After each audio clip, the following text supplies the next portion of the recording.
Movie men are back, at least three of us, with tonight's edition of the Perfect Movie Quest for Mission Impossible Ghost Protocol. This is Justin's pick. It's his nomination for a perfect movie. He gave us, I remember on our last call, it's been a while, it's been like a month, maybe more than a month since our last phone call, but I remember when you introduced it, Justin, you rattled off like 6 or 7 dates of the movies you had selected. This one was 2011, I think. And I think it was me, if I remember right, I think it was me that said I was the first to nominate the 2011 one just to see. I was curious. It's an interesting year. I don't remember any other movies specifically of 2011, and so it was a surprise when you nominated this one. So tell us a little bit about it, your relationship with the movie, why you think it's perfect. Convince us. Let's go. Okay, so in 2011, Tom Cruise had gone through a crisis. He'd gone through a divorce. He jumped up on the couch. He was kind of combative, and they were like, the paparazzi and everybody was going at him, and he was like, I'm not having any of it. And so he was labeled eccentric, washed up a little bit, Scientology and all these things. He was muddled up in the news, but not for good reasons. And this, his third Mission Impossible, we won't get too much into that. Like I said, I wanted to be standalone-ish, but this movie needed to do something different because he hadn't had a home run, and he was kind of fading from top billing. And so what better way to do that than to team up with Pixar's director, Brad Bird, and do a spy thriller. And when I picked this up, I think it was on when we were all doing Redbox, right? On every Circle K corner, I picked it up, and we had just been married. And so the only time, and I think we might have just had Miles. And so I had to walk down like a mile at night, get this movie, bring it back, and watch it by myself, like way late.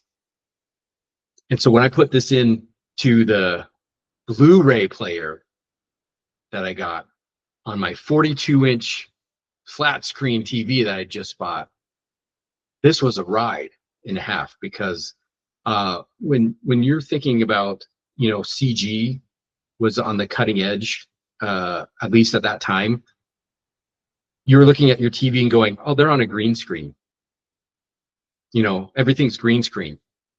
And so at first I did not know that he was literally dangling thousands of feet. Like where they were at in that building was higher than the Empire State Building.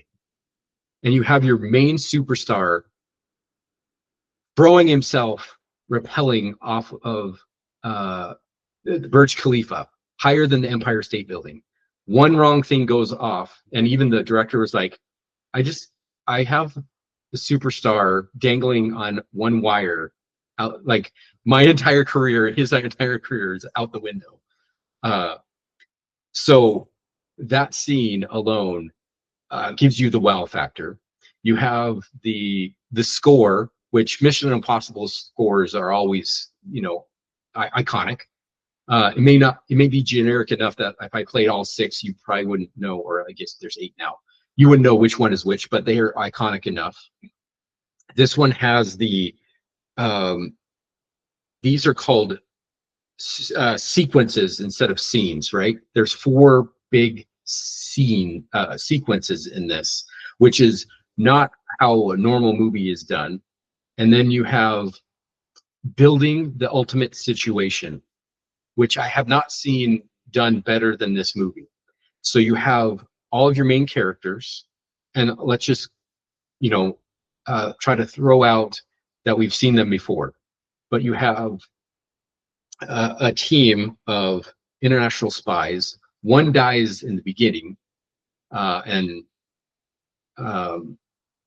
you have the situation get from bad to worse to desperate to we have to roll the dice, and it just keeps going on like that.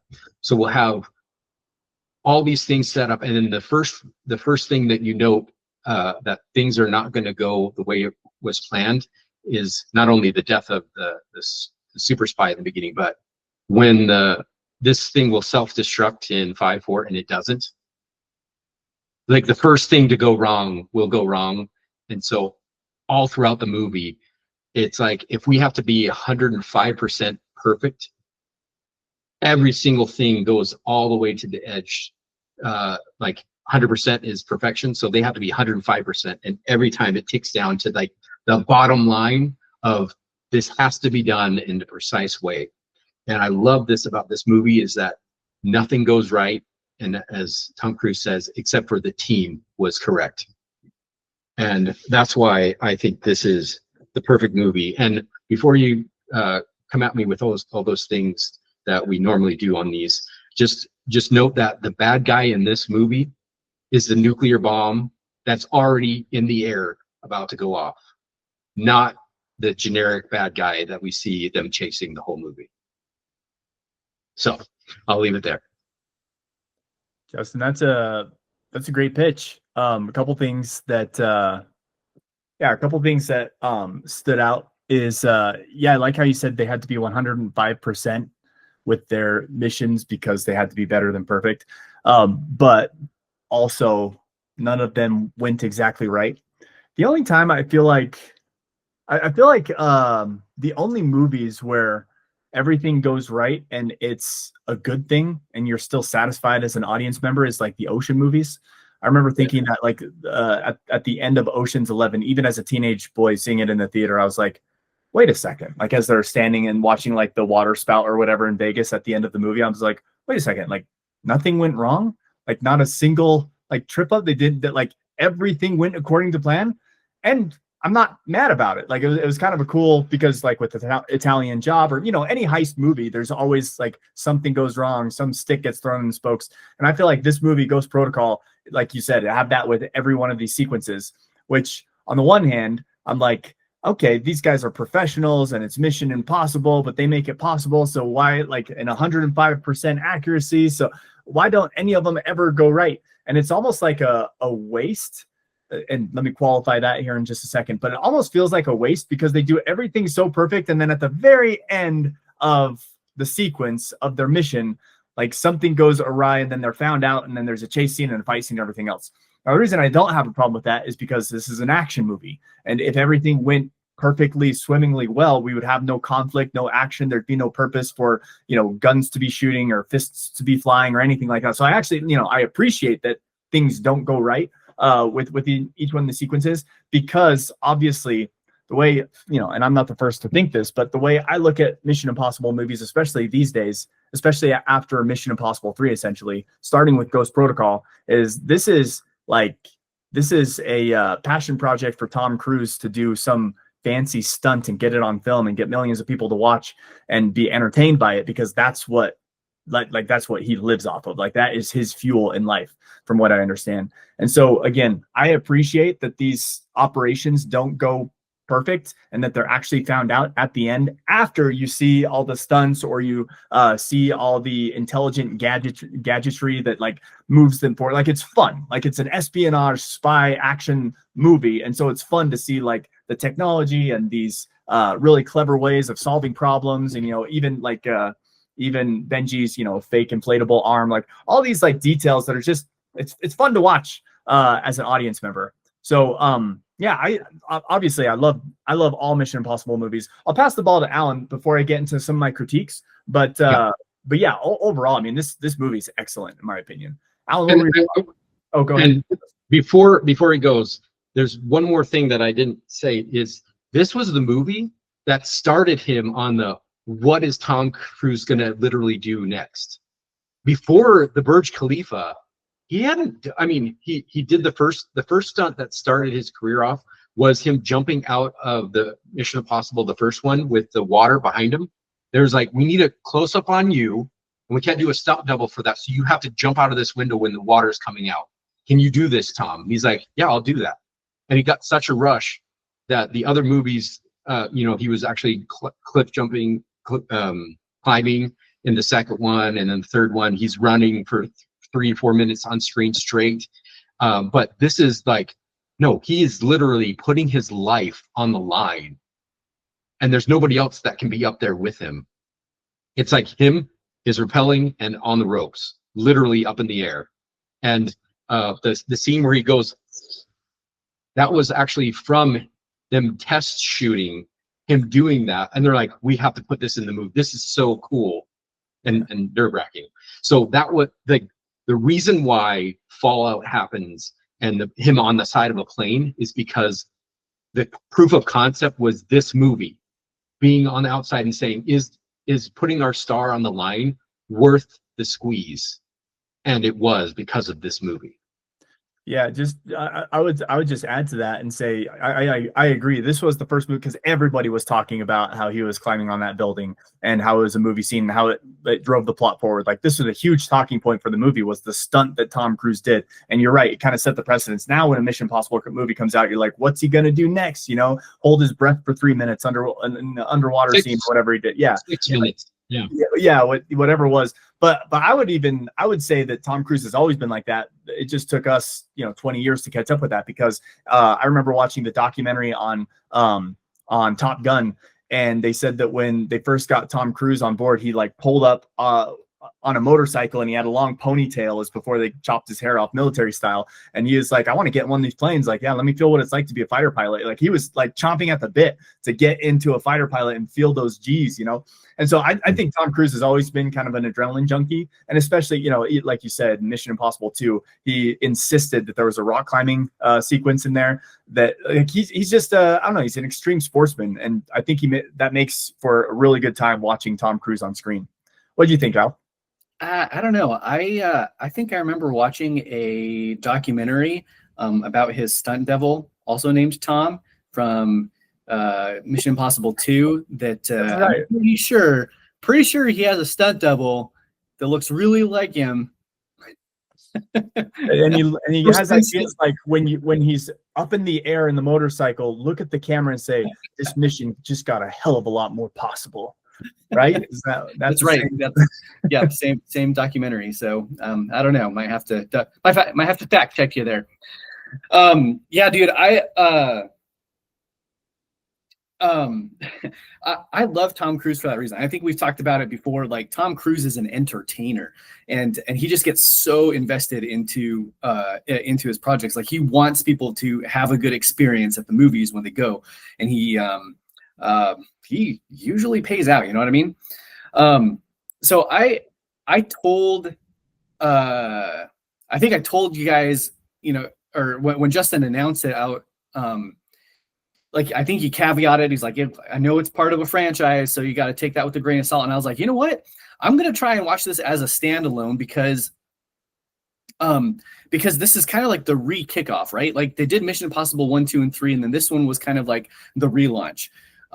Watching it as a standalone doesn't work. Like the end of the movie would make absolutely zero sense. Like the tiny little cameo there, the little nod at the end, it makes zero sense if you haven't watched at least Mission Impossible 3. So I was wrong in that regard. There was the one guy. There's one of the villains that was like a callback to like the very first movie. Was one of his previous villains. I saw it, like it happened in passing. It was the blonde guy, right? Sorry, it's been a couple weeks now. But Philip Seymour Hoffman. No, it was like from the very first Mission Impossible movie. It was one of I can't remember anybody's names anymore. The main villain's henchman from the first one was also in this movie. Oh, really? I didn't know that. That's cool. It was something I discovered like after the fact. It was like on a trivia thing that the algorithm spat out, and I was like, oh, I didn't realize that. Anyway, so right, not a huge deal, but there were callbacks to the other movies. That's the point there. Okay. So yeah, there's my 2 cents. There is that it wasn't quite a standalone as I thought it was going to be. Not a really knock on it. It was just kind of like my thought experiment going into it. The stuff failing. I remember watching this movie for the first time, and I was like, how do I say this? the failures during their missions were unique in this movie. I felt like the glove failing on the rock climbing piece, or the window climbing piece, the failure of the masks like not working, like it was like equipment malfunctions that should have gone right, and then it put them into like a unique situation, as opposed to like the normal like I mean, this was also part of the movie, but for example, when Jeremy Renner, no, Brett, no, sure, Hawkeye, what's the guy's name? Jeremy Renner. Yeah, Jeremy Jeremy, Renner, yeah.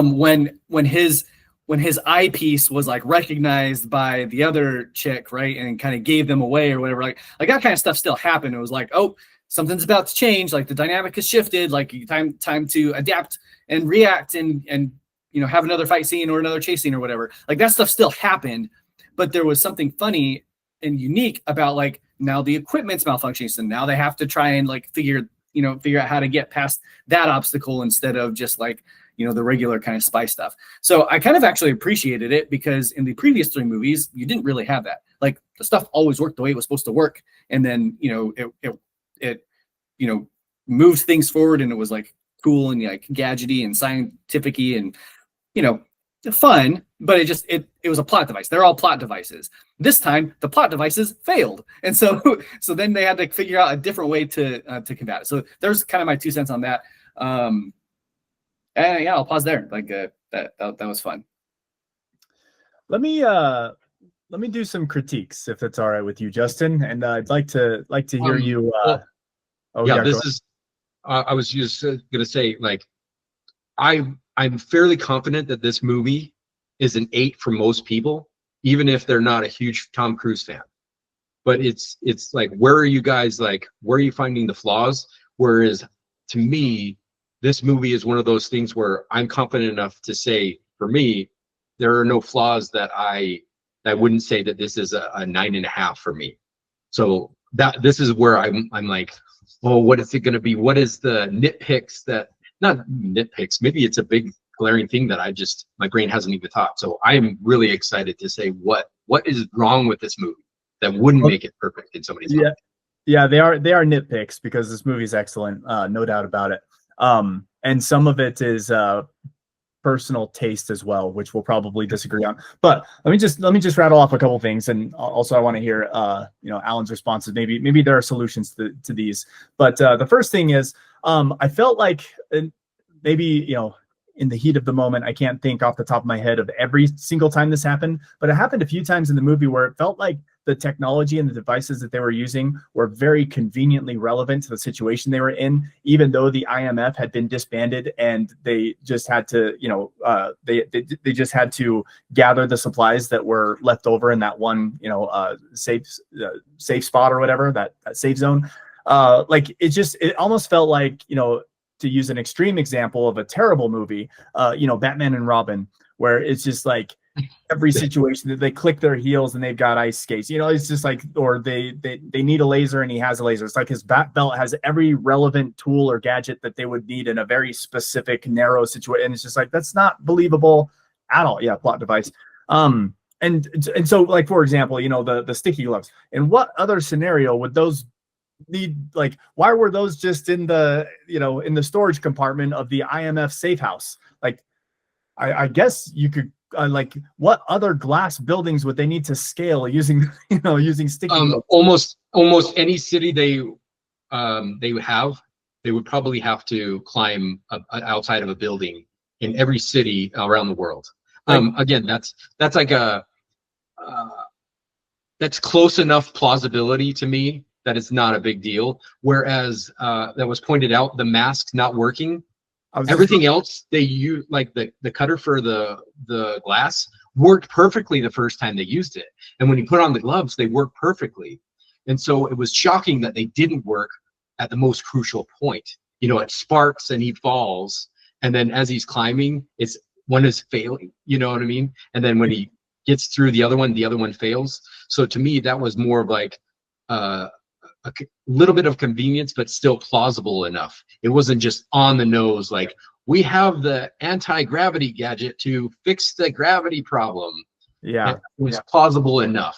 But keep Yeah. going. You have a Yeah, and different one where I like that. I like that the mask machine broke and that they had to improvise. Like that's what makes the Mission Impossible movies fun, is when things go wrong. I just had a little bit of a problem with the gadgets, but yeah, you're right. I mean, maybe in their duffel bag full of tricks, there was all sorts of things that we wouldn't even know about that might have been relevant in a different situation. But just contrast that with like I'm just thinking off the top of my head, Mission Impossible 3. And this is another thing I want to talk about, is comparing the Mission Impossibles leading up to this one, 2, and 3 versus 4. But in Mission Impossible 3, what I really liked is like the final mission they had to do in Mission Impossible. If I remember right, it's been years since I've watched the movie, but I remember the scene with the tennis balls, where they're shooting the tennis balls across the building. And you remember this? Ethan Hunt had to do like this quick like he drew on the window like where the buildings were in the distance, and he did like a quick mathematical equation to see if he could like swing it or whatever. And they were like, it's impossible. And he's like, my wife is like, she's going to die. Like it was do or die for his wife. I love that scene because it was like, that's true improvisation. Was like they didn't have a tool, they didn't have a gadget, they didn't have some magical thing that was conveniently there to drive the plot forward. He really did have to like slam into the building. And again, I don't remember all the specifics, but I remember that was such a rough mission. They were shooting tennis balls, and he slammed into a building, and then he jumped through a window and had to like parachute through the city, and his parachute didn't deploy soon enough, so he had a really rough landing. I like that stuff because that's like, you really felt like he was up against the ropes, and he was doing everything he could in his desperation to get that rabbit's foot, and he didn't have the tools to do it. He just figured it out. I really like that more than I like having conveniently relevant devices, even if they fail. I like, I don't know. I just, again, comparing the movies, which I feel like it's a fair thing to do for a sequel, just in terms of the quality. And this is another, go ahead. I'll do you one better then. In this movie, you have, I need to get down, and they need him down there in the room, and all he's got is a fire extinguisher hose that's not long enough. It has the most funniest, perfectly comedic timing. He literally says that, and he's on the, like, they're Jeremy Renner and what's her name they're strapped to the building with an open window, and like they have to say those lines, and he's literally dangling outside of this building, and he says no. Yeah, right. Yeah, that, and then he falls. They have a video of them holding him, like he's literally being held by Jeremy Renner as they're all three tangled to the building, so that liability. But that is an actual shot. That's true. So to me, that is improvisation to its peak. Yeah, no, that's great. I wasn't even thinking about that. I was comparing the wrong parts of the movies. So yeah, no, great point.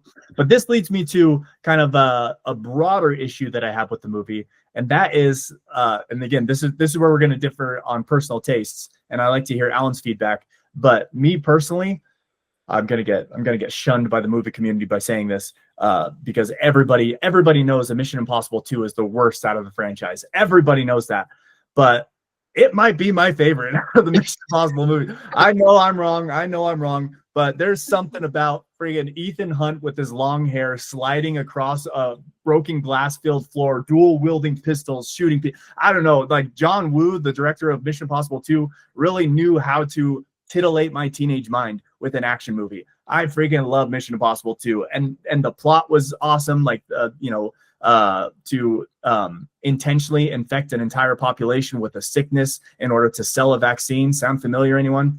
Yeah, there you go, Justin. But that was in 2002, like long before COVID happened. I mean, it's a great plot device. But okay, so this is my broader issue, and again, it comes down to taste. I liked Mission Impossible 1, 2, and 3 more than I liked Mission Impossible 4, Ghost Protocol.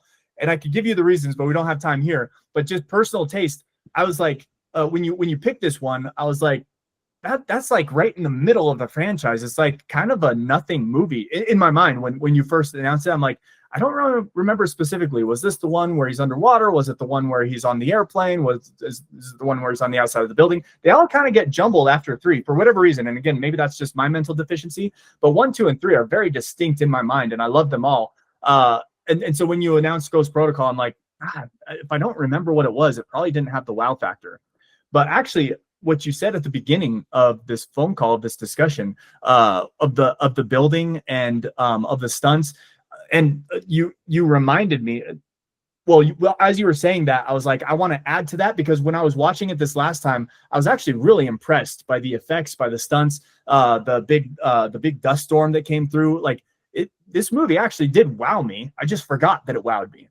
So it did actually have the wow factor, but still, when I finished it, I was like, I still like 1, 2, and 3 more. And if a perfect movie, if perfection is like this high gold standard of like so hard to achieve, and I'm like, I like 3 of them more than this one. I don't even know if those 3 are perfect in my mind. Kind of caused me a little bit of hesitation. And again, it's personal taste. And then, but one more thing, and then I'll shut up. The last thing, and this I really think is the kicker for me, is the girl in this movie. I feel like she wasn't a very good actor or actress. She the spy lady, not the villain lady. Sorry, yeah, the spy. I can get her name. I just switched IMDb pages, but yeah, whoever the Paula Patton. So like Jane was her character's name. Jane's character. Whenever I saw her on the screen, I felt like this is kind of a weird thing. So maybe it won't make sense to you, but made sense in my own mind. It felt like an elementary school teacher who was like at a murder mystery dinner with a bunch of kids trying to pretend to be like a secret agent. Like it was like some weird, I don't know. It felt like it was a really feminine portrayal of what girls think spies are, not what they actually are. And she just like her facial expressions, the way that she delivered the lines. I was like, is this a mother pretending with her 6-year-old child that she's a spy? Because that's what I'm getting the feel like. Her performance didn't convince me that she was like a competent spy. And I really do think it was just a lack of acting ability. I don't know. It felt like she was trying too hard. Like for contrast, think about like Tom Hardy or even come on, Jack Sparrow. What's that actor's name? Johnny Depp. Thank you, Johnny Depp. I feel like there's some actors where it's like, or Denzel Washington, where they can be given a script and they read it and they're like, that's cheesy, but you know what? I'm gonna sell it, and the audience is gonna believe it when I do it because my acting supersedes bad writing. I feel like there's some actors out there that like can do that. But then I feel like there are other actors that are given a really good script and they're like, okay, I'm going to be a spy. So I'm going to furrow my brows a lot. And I'm always going to have like this look on my face, no matter what. And when Ethan Hunt tells me on the microphone, like, don't let her escape, I'm going to say, I'll get her just like that. And that'll be convincing to you. Like she's trying too hard. Whereas I feel like actors like Johnny Depp almost don't try hard enough. And that's more of a convincing performance because they aren't trying, or it doesn't look like they're trying very hard. I don't know. What did you guys think of that performance of the character Jane? Did you notice anything, or is that just me being nitpicky? I kind of had similar thoughts, but I took it slightly different direction. I think part of the problem was they were trying to introduce a new female lead after Mission Impossible 3, without giving him a new love interest. And then in the later movies, they brought in Rebecca Ferguson and established like a new role. And so they were in this kind of like weird in between phase. And so I kind of thought that the movie itself didn't know what to do with her. They're like, we need a hot chick, but he's already supposed to be married. What do we do now? Right. Like, and so they put her in this movie, and I think she may have even just been written as kind of like a weird, awkward, we don't know what to do with you yet, so we're just going to put you in and you have to figure it out. That was kind of how I thought. Okay. The one thing that we're missing on this piece, and maybe it's again taste, but she acted differently when her love interest died. And so she was a lot more desperate and angry and not her typical spy. Like she's cool, calm, and collected, but her love interest has died, and he's from Lost and he looks good. You know what I mean? He looks really good. I'd be pissed too. And so the cool thing about her is that because of Tom Cruise is out on the building, she did her own stunts as well. Like when she's fighting with the blonde, they were like going at it. And obviously she doesn't actually fall out the window, but just her kicking her out the window was like, did that just happen? You know? I thought she did a really cool, I just felt bad for her because she never got to be in 5, 6, you know, or beyond. Like she just was there for one movie, and so I can see how well, like if she had that was her beginning, and then she got the flourish, would be a lot easier sell for me. Than one and done. It does kind of feel like she was a little bit two dimensional, even though I felt like in the moments she did her job well. She was competent, but she was like angry compromised, right? So I thought she had enough depth for this movie. Yeah, I always wonder, like, if there's drama behind the scenes that why wasn't she recast? Why wasn't her character carried on like Benji's was, for example, or because there are like legacy characters in the Mission Impossible franchise that show up in all the movies, or at least show up in one and then show up in or even but even Jeremy Renner was kind of a one and done. He's in politics in the next one, and then he had Marvel contracts, so he was out really, and so like even he only got a one and done too, when he was also supposed to take over Tom Cruise, like younger and have a backstory. So there's two actors that I thought really did well in this one, but they just were one and dones. Yeah. Again, I don't know how those decision-making processes are going, but I think it weakens the franchise and potentially weakens the movie, but maybe not. Again, maybe it's just my personal taste and preference. Like I just didn't like seeing her on the screen, but it's a hard ask, at least for me. Like I watched Ballerina, the new John Wick movie, and even that, as much as I love Anna, whatever her name is, she's an awesome actress. Yeah. I still like a female in an action role, like as a lead in an action movie. It's so hard to do, right? The only, like off the top of my head, the only examples I can think where I was sold, me personally, and again, personal taste, other people can disagree, but the only time I can think where I was sold is Terminator 2 with Sarah Connor. Yep. And then I thought she did awesome, and I've watched that recently, and it holds up, man. She played that role so well. And then Ripley from Alien 2. Ripley. I mean, those are two like female leads in action movies where I was convinced, and I'm like, yeah, that actually looks like something a female could do. It's all sexism aside. I'm like, they're not stronger than men. They've got to be more clever, or they've got to be more handy with a weapon. And in both of those instances, they were. In this one, I mean, I guess did she have any other hand-to-hand combat fights other than she seduced the billionaire and got him to take the thing and wait. She played her. That was her forte, though. It was not field work, but the seduce work, and she had to do it knowing all the situation and be calm and like, oh, go now. Wait, no, I have to wait. So she's like playing hard to get and really hard to get, and then has to work him back in with the phone and all that stuff. Fine. So you know what? Fine. I'll just say it. She runs like a girl. She has terrible form when she runs. All right, there. I said it. Okay. All of her running scenes, I was like, why is she raising her knees so high? And why is she doing this? Like that, I'm just like, you're not athletic. You're a theater kid, and it shows. And you're trying to like play this, bad A spy that like knows what she's doing and is, knows hand-to-hand combat. I'm just not buying it. There I said it. She runs weird. Okay. And again, in contrast, I mean, that's saying something. In Mission Impossible movie, your running's got to be top tier. You're acting alongside Tom Cruise, the best runner in Hollywood. You got to step up your running game. Alan, did you notice that? You're a runner. Yeah, it was funny. I agree with you, but I think it lends to a kind of a larger problem with this movie, and that is I remembered this as I was watching it again. I was like, oh yeah, this was supposed to be a thing, which the thing was that Tom Cruise was supposed to be stepping out of his Mission Impossible role and making room for like Jeremy Renner and other people to take over the Mission Impossible franchise. That didn't happen. And it feels like halfway through this movie, Tom Cruise is like, never mind, I'm going to keep doing this. And so the part of the problem with this movie is we didn't know, like, I don't think the movie knew who the main hero was supposed to be. I think they were trying to kind of tease it out and see if there would be a good fit to replace Tom Cruise. They introduced Benji, which is awesome, like fantastic addition to the Mission. Well, he was in 3, but yeah. Oh, was he in 3? Okay. Mm-hmm. But he was a desk dude, and this was like this first movie. I'm in the field for the first time. Okay, right.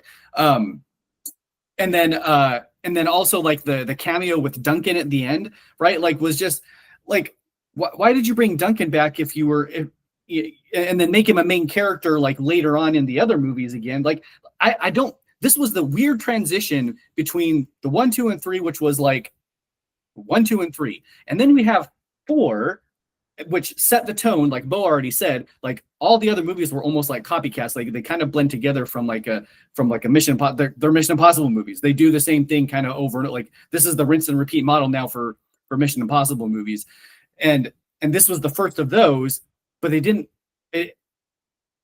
like yeah, I mean like the Duncan piece, like why bring him back at all if the intent was supposed to be the new formula, the new this is how we're going.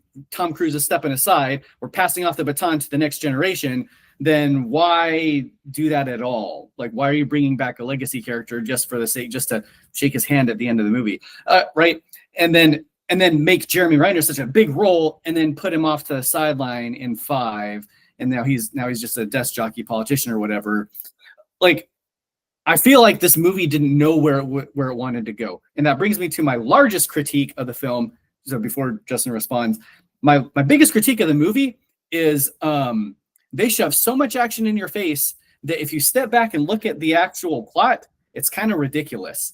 All of that happened in a day. Tom Cruise broke out of prison, bombed the Kremlin, got on the train, did the Burj Khalifa. There might have been a little bit of time up into that, but like everything up into the train happened in a day. No, that's not true. It was so even the Russians that capture him, that find him in the Burj Khalifa, how did they get there that fast? Like all of this whole movie happens like within. It's not a few weeks, Justin. It's like a day. And they even say it at one point that him breaking out of prison to getting on the train, all that happens in one timeline. And so the suspension of disbelief is kind of silly when like the Russians are like, oh, he planned this. I'm like, he planned it. Like, if you watch the sequences, sure, you can make a logical leap that happened, but there's no way that realistically that happens. And so you miss it. I know I missed it the first time I watched it because you get entranced with the movie, the action, just it's gonna fast paced, everything's happening. You get immersed in it. But then you take one step back and you're like, wait a minute, this is kind of silly.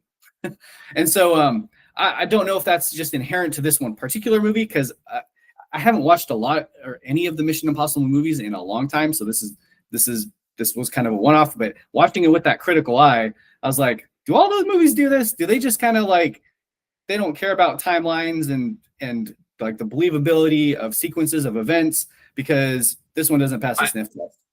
No, I think all of them have astronomically small timelines. Like they have to break into Langley, get everything, and then go to Europe, and then be on the bullet train, and then have a few minutes before the tunnel. So like they're all. Yeah, I think the time crunch always makes things like more suspenseful, as a plot device. They do it. Audience member. Yeah.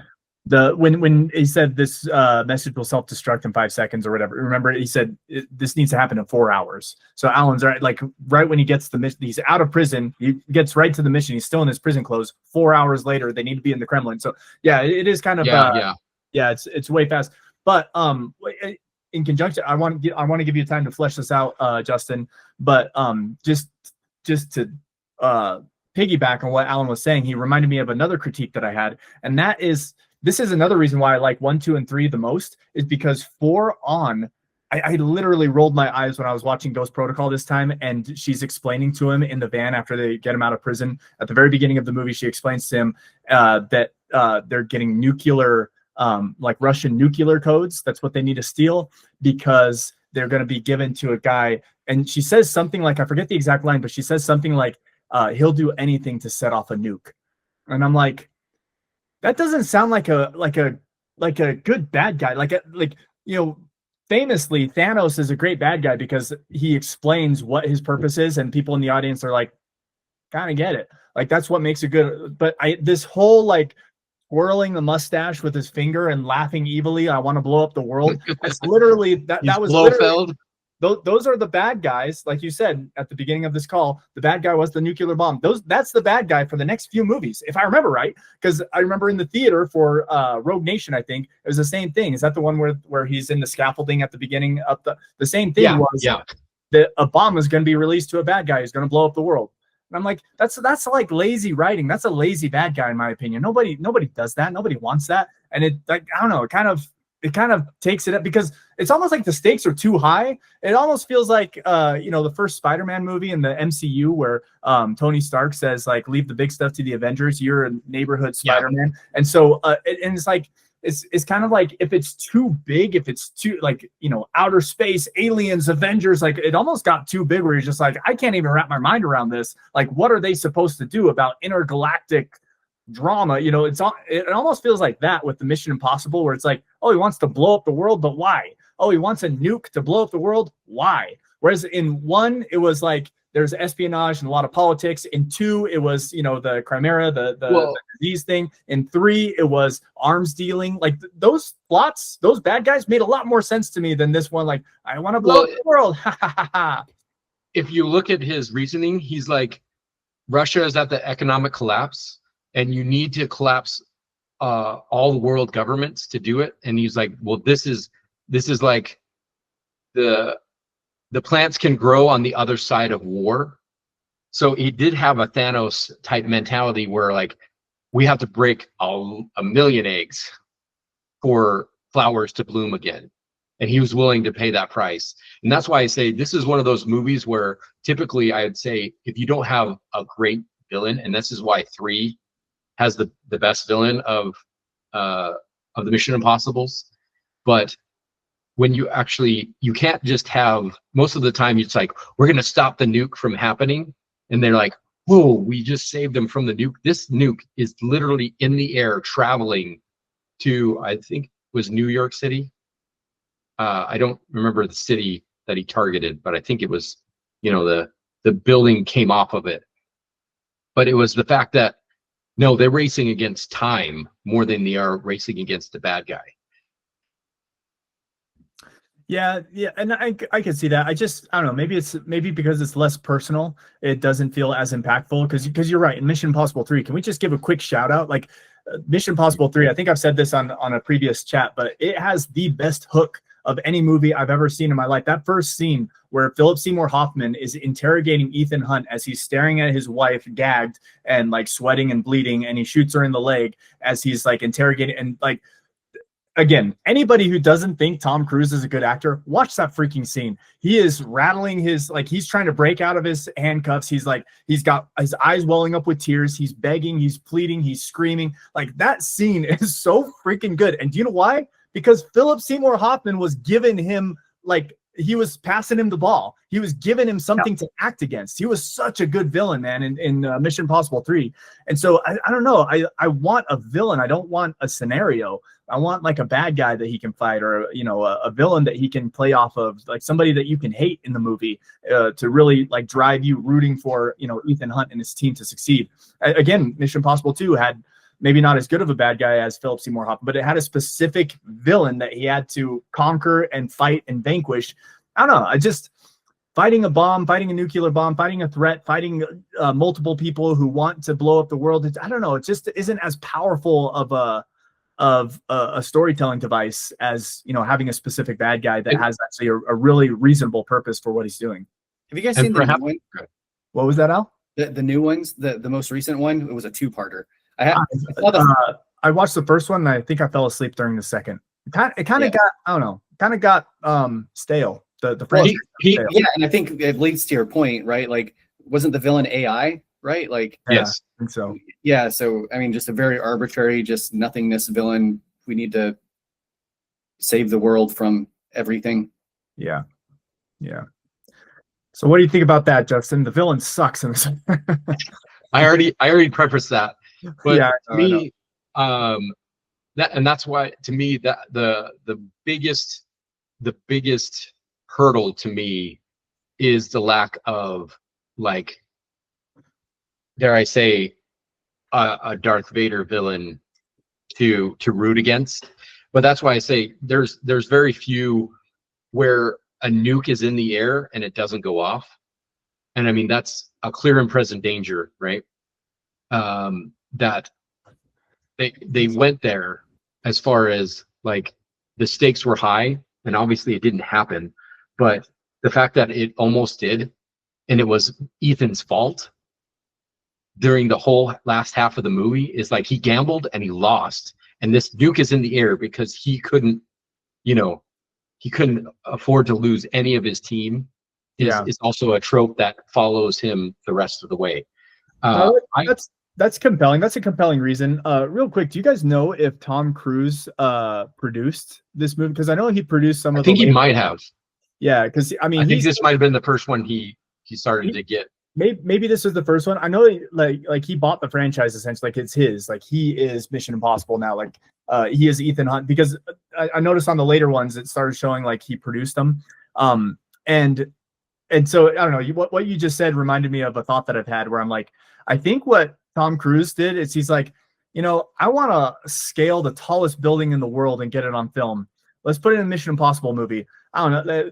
The plot is somebody wants to blow up the world, but I really want to climb on the side of the building. And then the next one, he's like, I really want to hang on the side of an airplane and get that on film. Let's do another Mission Impossible movie, and let's have it be, I don't know, somebody's trying to blow up the world. I just want to fly on the side of an airplane. Like, I feel like it's just almost him being lazy. Like, I don't care what the plot is. I want to hold my breath for 5 minutes underwater and do an action scene. Like, I feel like Tom Cruise, this is like his pet project where he's just like trying so hard to entertain people with his stunts that the plot actually kind of gets buried beneath the action and the stunts, which again, I can appreciate. Like, I love Tom Cruise as much as the next person, but it feels like the writings kind of got lazy and it's been replaced with stunts, which again, ideally you'd want stunts and a really good story, but I'll take the stunts. Like, it's really fun to watch. I just wish that there was a little bit more creativity, a little bit more depth in the plots and the villains and what was driving him to do the things that he does.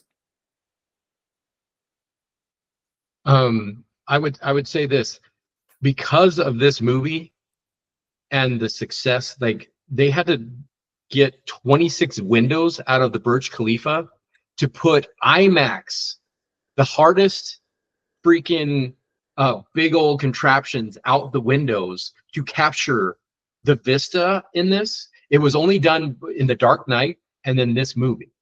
Wow. So it's before they got smaller, and they, like, to put the IMAX cameras out on the Burj Khalifa was such a production nightmare.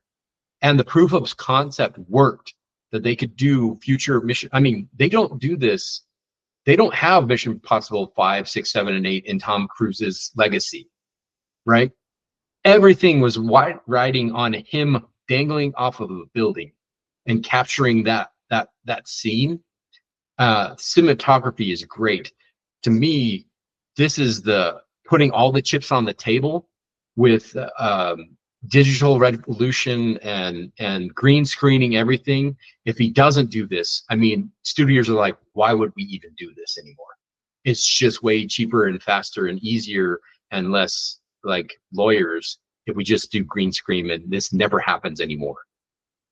So the fact that this happened and it was successful and launched his brand, like I said, he was down in the dirt, I mean, I would say part of the perfection of this movie is 2011 and time for Tom Cruise and everything to go right. And I mean, the movie itself was Mission Impossible more than maybe say a character here or a plot there.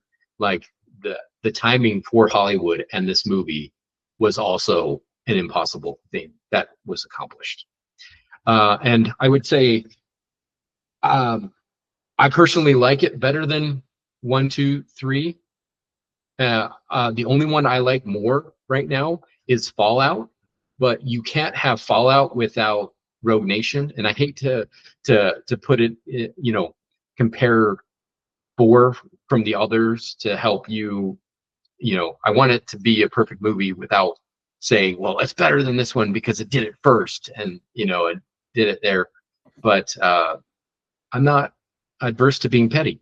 So I'm saying Fallout had the best stunts, and the culmination that started in 4 and actually throughout line. I mean, Fallout's scenes, dynamics, the ending where he puts the wife that survived 3 into the nuclear blast and said you can't have both, and somehow they survived that net that the bad guy, which he was the second best bad guy, Kane or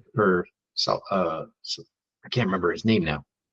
Anyway, so you can't have that unless they have 5 first. And so 5 and 6 are, to me, a 1 part, 2 part already, even though they're not. There's the same bad guy. And so I love Fallout, but I was like, it's not perfect without 5. And he's not Tom Cruise doing these stunts without 4. And so I call it the linchpin movie. And it's also the formula, like you said, it's now formulated and we all love it. But now you see after 6 in peak, now you try the formula at 7 and then 8.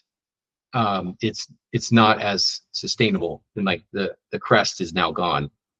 Well, let me push back on something you said earlier in the conversation, which I don't know, because that Oprah on the Couch thing happened in 2005, and this movie came out in 2011, and he had hits between then. He had, Tropic Thunder, he had Night and Day. Actually, I don't think Night and Day would be considered a hit. But Tropic Thunder was his comedic, like he did bounce back a little bit from that. Yeah. He went so over the top. But he did Edge of Tomorrow. Like he did other movies. Wait, was Edge of Tomorrow before this one? I don't remember. No. No. Okay.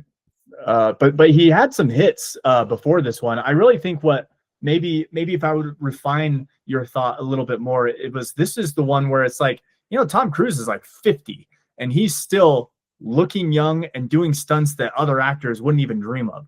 Like I remember that to me was the narrative I remember in 2011 was, geez, Tom Cruise is still like doing action movies. Isn't he old? Shouldn't he be shifting into like dramas or like something a little bit more low key? But he's still like high octane, action packed, in the air, doing his own stunts. That was the narrative I remember. Not that this was like his comeback after being, a crazy Scientologist, jumping on Oprah's couch. That was years before, his whole interview with Matt Waller or whatever, where, he started getting into politics and everything. Like I remember 2005, 2006 was where people were really hating on him. But by 2011, I feel like he was already back. Like nobody was talking about it. It was water under the bridge. Everybody loved him. The narrative I remember was just his age.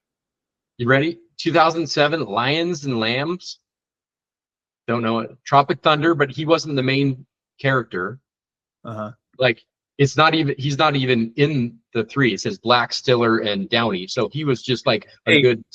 Even if he wasn't the main character in Tropic Thunder, like that was a defining role for Tom Cruise. Like that was peak acting right there. Like Les Grossman is iconic and legendary. Like Les Grossman, that's right. Valkyrie, that was a good movie. I don't know if it was and Night and Day, but they weren't blockbuster hits. Right. Yeah. No, that's true. So they were like, he actually pull in a crowd, right? So Night and Day, Valkyrie, Tropic Thunder, Lions and Lambs between 3 and 4. And 3 did not do commercially well. Like Mission Impossible 3 did not make, I think it's one of the lowest. I think it is the lowest of the franchise. Oh, wow. As far as money it made. Number 3 it was tanked. No, Mission Impossible 2 is lower. I knew it. 6.1 on IMDb. And Mission Impossible 3 is 6.9. But I was talking about money. Ghost Protocol was 7.4 on IMDb. But yeah, you're talking about like revenue? Yeah, revenue. So like he hadn't had a blockbuster hit. Gotcha. And so it was like, well, if Ghost Protocol fails, I mean, he's not going to be A-listed for a while because his Valkyrie and Night and Day and these other ones he wasn't carrying as well. Sorry, I'm just looking at his IMDb right now. I forgot he was an Austin Powers Gold member. Do you guys remember him showing up in Austin Powers at the beginning? What a great cameo. When was the last time you watched Mission Impossible 2? Me? Yeah. Probably less than 8 years ago. So I've seen it as an adult. As a movie critic, And again, I can't help it. I love it. It's so action. The music too, the way that like Limp Bizkit took the Mission Impossible theme and like rocked it out, and the way that John Woo inserts it, like the most like the coolest, the white doves fluttering, the slow motion, the explosions, the sliding across the door, dual wielding. I love it all. It's so over the top. It's so ridiculous, but it's so fun. So fun to watch. Yeah. I love it. Yeah, I remember. I'm pretty sure we watched it together, like for the first time, and thinking the exact same thing. Because I remember watching the first Mission Impossible, I was like, I don't get it. What's the hype behind this? And then Mission Impossible 2 came out, and was like, yeah, like it was just so fun. Yeah, it really is just like if you want a fun movie, I don't care who you are. Like the biggest critic in the world, I'm like, okay, you'll critique it and you'll criticize it, but you enjoyed it. You had a good time watching it. That's my thesis for Mission Impossible 2. It's not like I will also say this: Library of Congress or anything, but it's a fun time. For your plug, I will not skip it. When I watch them through, I do not skip it. I know it's cheesy, but I still feel like you need to watch it. Yeah. So it's not that bad. Okay? Yeah, and his hair, like it's his hair is the longest in that one, and then all the others, and it just falls perfectly. Actually, across the face. it's pretty long in 4. It's not true. as It's long, true. but it's still longer in 4. He grew it out again in 4 because it was a little shorter in 3. I've got a little bit of a man crush on Tom Cruise. I know that's controversial too. Like, my wife doesn't. I've never met a girl that like finds him physically attractive. Some girls find him attractive because of his mannerisms or because of the way he carries himself, but like just his physique, like his physical attributes. I've never heard. I ask girls all the time, and I've never heard one say that he's like, a heartthrob. Yeah, he's but not. For me, I've got a big man crush on him. I think he's so handsome. They just don't want to admit it. That's just right. don't That's wanna what I'm admit saying. it. It's just they're It's because he's not 6'4". that's what it is. It's because he's short. He's Yeah, too short. Too short. it's true. Doesn't matter how good you look if you're short. Yeah. Well, I've no hope. aired all my grievances and critiques. Alan, do you have anything else before we move to the vote? No, I'm good. All right. All right. Well, Well, I'm just go ahead, before you vote, I would say this. I think this might still be in my top 10 movies of all time. So that's where I like it is a holy grail type thing. That's why I was hesitant, because it's part of a franchise, and if you're not feeling good, but to me, I've never seen a better plot where you created the most situation. It's the most situational relevant movies where the entire time things aren't going right, but they go just enough right to Justin Freeze for you as well, Alan. move to the next. There he is. Oh, there we go. Yep. You're right. For as far as writing goes and plot and making the situation as impossible, writing the razor's edge as much as possible to make everything go wrong and still go right at the end is the reason why everything culmination. I can watch this over and over and not get bored. Justin, a minute ago you said it's your top 5 favorite movies of all time. You meant Impossible movies, right? No, 10. Top 10. Gotcha. That's insane. Are you trying to guilt trip us into voting perfection because this is you hold it in such high prestige? Because I feel like I'm going to hurt your feelings if I vote no at this point. Top 10 favorite movie of all time? Wait, I have to add one more thing. Justin, you said that this isn't even your most favorite of the Mission Impossible movies. You said you liked Rogue Nation better. Do you have 2 Mission Impossible movies in your top 10? Maybe. That's crazy, Justin. Okay, so you got Star Wars, the original trilogy. That takes up 3 spots. I'm sure you got some war epics like Saving Private Ryan, The Last Samurai, Braveheart. Like, you're telling me 2 Mission Impossible movies made it in the top 10? That's crazy. Mission Impossible is one of my top franchises, though. Listen, I don't franchise chain. I love the DCEU. I love the Snyderverse. I know that that's widely hated by a lot of comic book fans. So I get it. I get being like having a personal preference and being attacked for it. So just hold on to your butts, Justin. You're about to get attacked, and I apologize in advance. But here's the thing. and again, this is a main thing. You know what this project is doing, at least for me and you, Justin. This is teaching us that your perfection, your level of perfection, what you grade movies on in perfection is, to me, this has been consistent for 3 movies now, where it's like an 8 out of 10. I love them. They're so much fun. I will watch them for the rest of my life. They're such fun movies that you pick. They just don't get to that 10 or even like 9.5 for me, because and again, my taste for perfection, it's a lot of times too heavy or too dark or too menacing for your taste. And it's just funny that like we keep having like these same themes where I'm like, dude, you keep picking these 8s. I'm having fun watching your movies, but I just can't give them the stamp of my approval because they aren't like, I'm looking for a movie. Like, for example, Life Itself, the first movie that I nominated, that was a movie that like I laid my head on my pillow that night and I stared at my ceiling for like 30 minutes. And I was just thinking about life, and I was thinking about death, and I was thinking about purpose, and I was thinking about love. Like it, and then the next morning I was like out on my porch. I remember like sipping a hot cocoa, just looking at the sunrise, thinking about life, thinking about death, thinking about purpose, thinking like it hit me, you know, like it hit me in the feels so hard. I was thinking about that movie for weeks. I was discussing it with Natalie. Like we were just constantly, it was on my mind. I was like, that movie blew me away. And maybe it was because I'd never heard of it before. And so I had zero expectations and it was like way better than I thought it would be. But that's what I'm looking for. Like, that's what I'm chasing, is movies that just like impact me on a very deep, visceral, even if I'm uncomfortable. I love just being impacted. This is a popcorn flick. This is a like rent it on a Friday night from Blockbuster and have fun with your buddies watching it, which there's nothing wrong with that. It's just, for me personally, that's not what perfection is in a movie. Perfection is like a lot more deep, guttural, instinctual, I don't know, moving maybe.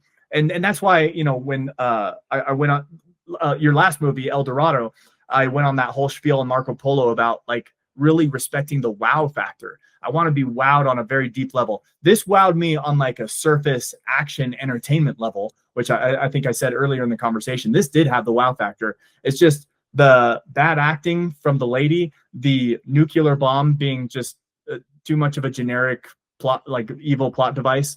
And really, those were like my 2 biggest critiques, I think. And then like the movie itself, the plot was just easy to follow. It's pretty shallow. Like a 10-year-old could follow the plot, which again, there's nothing wrong with that. It was just like, this is a popcorn flick. I don't really need to, I don't know, change my life as a result of it. Not that that's what the standard of perfection is changing people's lives, but I don't know. Hopefully that makes sense. So I'm voting no on this one, as much as I loved it and as much as I love you, Justin. What do you think, Al? So I feel kind of similar. It gets about an 8 out of 10 for me. For similar reasons. It just shoot, I probably should have pulled up my criteria and I could have gone down a little bit better. Sorry. I'll just say, yeah, honestly, it gets an 8.5 out of 10 for me. 8.5. So her acting was just that bad for you? Her acting, her running, her inability to sell me on the fact that she's a competent agent. The fact, and like Alan said, it kind of felt disjointed. Like, I hate to say this because I really pushed back hard on Alan in our King Arthur discussion when he suggested that the mage was supposed to be a love interest for Arthur, but it was written out or whatever, and Guinevere was going to come in. Like, we had that whole back and forth. So now I'm on that side being like, it kind of felt like she was supposed to be a love interest, but then they kept his wife from number 3 in so they could have that cameo at the end. So there's like a little bit of tension, but not really there. I felt like she was a character they didn't really know what to do with. I wonder, let me just check real quick. Did this movie have multiple writers? Because it did actually. Let me. I hate when movies do that. Put a pin in it. But Christopher McQuarrie was the one that rewrote that, and then he did so well that Tom Cruise is like, "You're doing my next movie," and then he did the next 4 movies because he was such a good writer. Yeah, there's 3 writers on this movie, and I swear, like, anytime there's a disjointed, when it feels like the plot is a bit disjointed, I always call it, like, even in the theater, I'm like, I'm going to look this up after. I guarantee there's more than one writer. And to me, he saved the movie too, though. Like, yeah. So I guess, I don't know. I guess you can't have your cake and eat it too. I just really respect like Taylor Sheridan. I don't think that he has a a home run in every one of his movies or TV shows, but I respect the fact that he writes his own stuff, and because it's one writer, it's like a cohesive story. It's like the characters are consistent. I feel like that's just a hallmark of a good movie. But not always. I'm sure Endgame probably had multiple writers, and I loved Endgame. And so it's not guaranteed that I'll dislike it when there's multiple writers, but a lot of times if I feel like the plot is disjointed or if the character kind of feels out of place, or like they're supposed to be doing something in one scene but then do something in another, and there's just like this vibe that's off, I call it. And 90% of the time it's because there's multiple writers of the movie and they just muck things up. I hate when they do that. But anyway, I don't know if that's what happened here, but wouldn't be surprised. I think Tom Cruise might be in like half of my top 10 movies though. Oh, like, yeah. Edge of Tomorrow, Oh, Maverick, Top Gun Maverick. Yeah. The one you have, Alan, Samurai, Last Samurai. The Last Samurai, right? And then this movie and Fallout. That's 5. Like, and I could watch those over and over again and not get bored. Okay, and then you have the original trilogy. I assume those are all in your top 10. No, I count that as, I count those as like as one. Yeah, like all of Star Wars is one, all of Lord of the Rings is one, because otherwise I'm done. It's like 2 months. I don't have a top 10. Top 10 slots. Yeah. Yeah.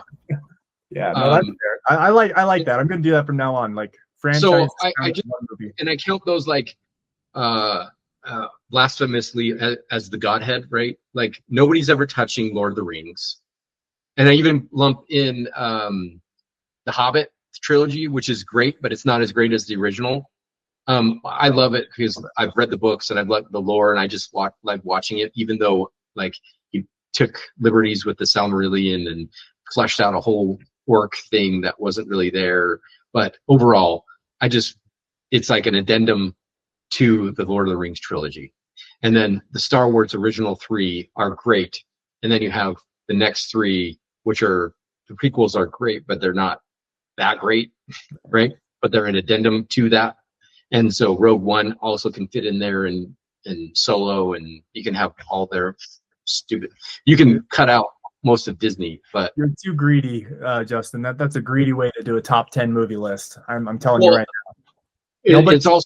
It's also very greedy for like all of Marvel to fit in. Yeah, it's true. It's like which one is going to be on your Mount Rushmore? Like the best Marvel movie, and we've diatribed, we've gone off the rails, but the best Marvel movie is Infinity War, but you can't end it on a terrible, like you have to have the resolution. And so that's why Endgame is so good, because it's, the second part of it, but it's not as good of a movie and good of this pacing as Infinity War is. That's a great point, actually. That's a great point. Yeah. So you can't always have your cake and eat it too when in these things. Like Thor Ragnarok makes Infinity War so much better. But you can't have a comedy as your best Marvel movie, and like Guardians of the Galaxy works so well, right? And you also need that to have Infinity War be so good. So it's like I never thought about that before, that Infinity War is the best Marvel movie, because I had such a great time watching Endgame in theaters. I think I've told you guys, like my theater was packed opening night, midnight on a Thursday. It was a weeknight. We all had work in the morning, and my theater was packed with a bunch of neck-bearded comic book shop frequenting geeks. It was awesome because people were cheering, high-fiving. Like I got chills on my arm. Like everybody's cheering when on your left, and Captain America said Avengers Assemble. Like all that nerdiness was just so heavy in the theater.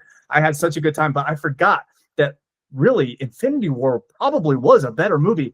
It was almost like the Empire Strikes Back of the MCU. Yes. Yep. Because it ends with the good guys losing. And I remember loving that. I remember loving that almost as much as I loved my experience at Endgame. Like they all dusted away, and then the movie ends, and I went like this in the theater. I was like, yes, this is awesome, because like now we need something. Like now we need heroes, It was so cool. Such a great way to end a movie. I forgot The way that I would approach him, I know we've tangented. The way that I view it though is Infinity War asks the question, what is the value of a life? Because they spend the entire movie, nobody gets sacrificed. We don't lose anybody. We keep the whole team together, and it costs them. And the answer, that movie is answered. Oh, I just got chills thinking about it. That question gets answered at the end of Endgame, and it's the 114 million or whatever it is, that one 14 million, yeah. It's the one is, it has to be a self-sacrifice, and is foreshadowed in the first Avengers when he says, "You're not the one to make the sacrifice play." Remember, he says it to Tony Stark. Captain America does. Actually, there's two pieces to that. It's one that Iron Man is not the man to make the sacrifice play, and the retort back is that everything good that came out of Captain America came from a vial. And so both of those two statements get resolved at the end of Endgame, that Captain America understands his worth as an individual, and it's not from a vial, and Tony Stark makes the sacrifice play. There's so much deepness That's to, so good. the characters. It's really good. What happened to Marvel, man? Disney, I know. Well, that that was the end. That was the end. Yeah. It ended 10-year. You got the 10-year window, and then everything else is just under that. Anyway. All right, let's get back on track. We cast our votes. Alan, you got the next movie. Give us your nomination. Yeah, I'm really glad we're continuing to do this, because the movie that I want to do, I'm going to put on hold, because I'm going to take a risk. It's a calculated risk, and I will preface it on Marco. I need to say something to everybody before you guys watch this movie, and then I will start our next conversation with my preface on Marco, to kind of set the tone. But the movie that I'm going to nominate is Sisu. Are you kidding me? Wait, what?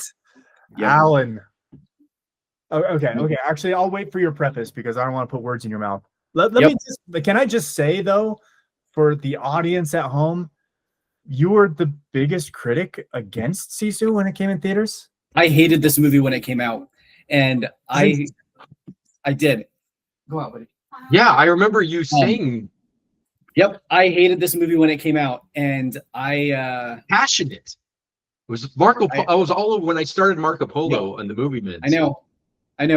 I hated this movie. I was completely disappointed, but something happened, and I think I have to give it a second chance. And I will explain myself. and I'm nominating it as a perfect movie. If I only had one more chance to nominate a perfect movie, I wouldn't have chosen this. But we'll keep this going.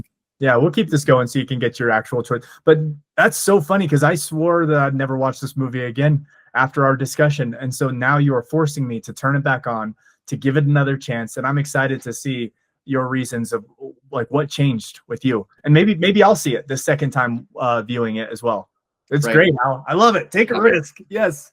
Let's go. Wow. That was a twist I never saw coming because I knew how vehemently you opposed that movie. You are correct, sir. All right. Well, we'll wait for Alan's further description on Marco Polo, and then in 2 weeks' time, we will have watched it. Hopefully, we'll get more of the crew on for our next discussion, and we'll take it from there. Great nomination, Al. I'm excited. Let's go. And then, real quick, you can cut this out. This doesn't happen either. But how do you guys view Man of Steel? Is that peak Superman for you? I might need to save this for our Superman discussion, but no. I just need are you in the Snyder camp or bust, or is it? Yeah, I think anybody who thinks Christopher Reeve was the best Batman, that's just nostalgic talking. He really wasn't. I respect what he did in the 70s and 80s, for what those movies were, and it was legendary, iconic. The fact that he shows up and reprises his role essentially in Smallville, I thought was really cool. No shade tossed to Christopher Reeve. The 2005 Superman, do you have either? Brandon Roth.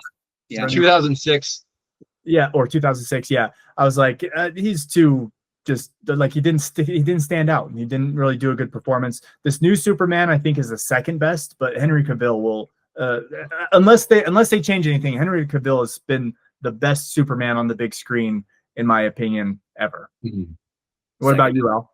Yeah, hands down. Like I'll join the Superman conversation. I saw the movie, but I mean, unless you want to talk about it now. No. Let's save it. No. I really want to have this battle. I want to hash this battle out with Justin because I think he's ready. I think he's ready for battle. I think he wants it. I think he wants to convince us, and I'm ready to be convinced. But we got to get the whole crew, as many people want to join. I just wanted to feel you out, like, because to me it's the Snyderverse Superman, and what could have been, and what we got is something different, and then this new direction, which I think has a lot of potential. I think it does too. But yeah, let's save that for a discussion. Okay. To hear your thoughts. I'm gonna go start Superman. Probably won't finish it, but thanks again, gentlemen, for joining this call. Why would this take so long? I was hunting last week. I was in Arizona the week before. This is largely my fault, so I apologize, Justin. But we got it done, and we'll move on to the next. Sisu. All right, I gotta go. My dinner's ready. Take care, guys. Love you. Bye. Bye.